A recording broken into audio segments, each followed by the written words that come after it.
Castle Malt, the famous Belgian malting company, may have its roots in the world beer capital, but we also export a delicious range of specialty malts all around the globe.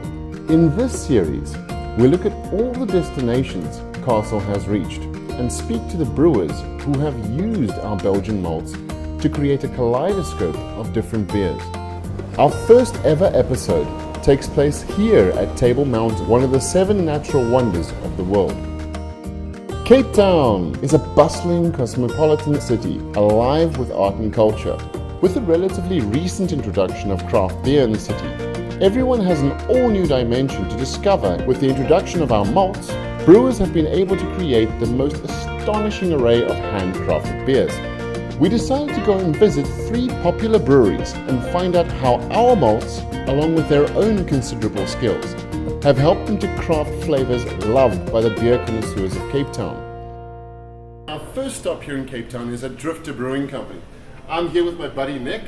Nick, tell everybody something about how you got to name this brewery. Drift is actually the name of a yacht that my old man built about 45 years ago in a small fishing village just over the mountain here. It took him 5 years to build the yacht, and then once it was complete, popped it in the water, and him and my mother sailed around the world on the yacht for 10 years. So our whole ethos and everything we do at this brewery symbolizes adventure, creativity, and craftsmanship. So we do a lot of crazy, weird, unique beers, such as our stranded coconut. Yeah, the one you gave me earlier. That Exactly. really taste the coconut, and it's absolutely perfectly balanced. Actually, tell me, what's up with that beer? Like, can you tell me more about it? Our ethos here at Drifter is if it's something that's edible, then we'll chuck it in beer. That sounds very Belgian, yeah. So we 100% South African hops, all Castle malts, and one of my favorite malts in this beer is actually the Munich malt, which gives us this nice grainy, bready sort of vibe, which helps pair with the toasted coconut. What's the story behind this? You dropped a couple of champagne bottles into the ocean. Yeah, not actually a couple. We did 1,200 bottles. Very unique. Also, again, a once-off specialty beer. We're the first ones in the world to do this. So what we've done is we've brewed a Belgian Tripel. We've done 1,200 bottles of them. It's a 10% ABV beer, and put it inside a champagne bottle. And then what we do for that secondary aging process in order to bottle ferment is we actually take all of the bottles off Cape Point, southern tip of Africa, and we sink the bottles at 40 meters depth, and they sit on the seabed. 40 meters? Yeah, very, very deep, very dark, very cold. And these bottles have all been under for 13 months now, so just over a year. Wow, man. Once they're done, we bring them up, and this is how they look. They've got a whole lot of weird growth and starfish on them. These have already been scrubbed, and these smell a lot nicer now. Just a little bit fishy. Oh no, yeah, that's definitely fishy, yeah. And then that goes inside a tube, and that's our ocean aged triple. That's how you know it's good stuff, man. Cheers. We're here at Metal Lane Brewery, and I'm here with Murray, the brewmaster. Murray, tell us about the brewery, man. Yeah, we are one of 2 breweries in the inner city of Cape Town, so we've got a great opportunity with our consumers and where we're based. And the name just comes from one of the streets that borders the brewery, Metal Lane. It's got a little bit of a story behind it. Hopefully, if we ever move one day, this can be the starting point, and this is where this is where it all came together initially. I use the Castle Pale Ale malt as my base malt, and the Cara Claire as my little bit of funk and body and a little bit more character.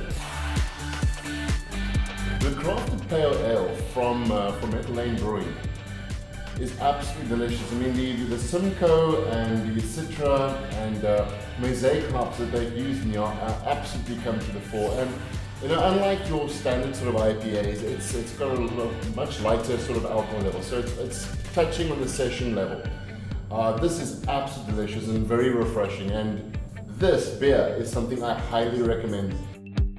We're here at Afro Caribbean Brewing Company, and I'm here with Greg, the brewmaster. Greg, how's it going? Cheers.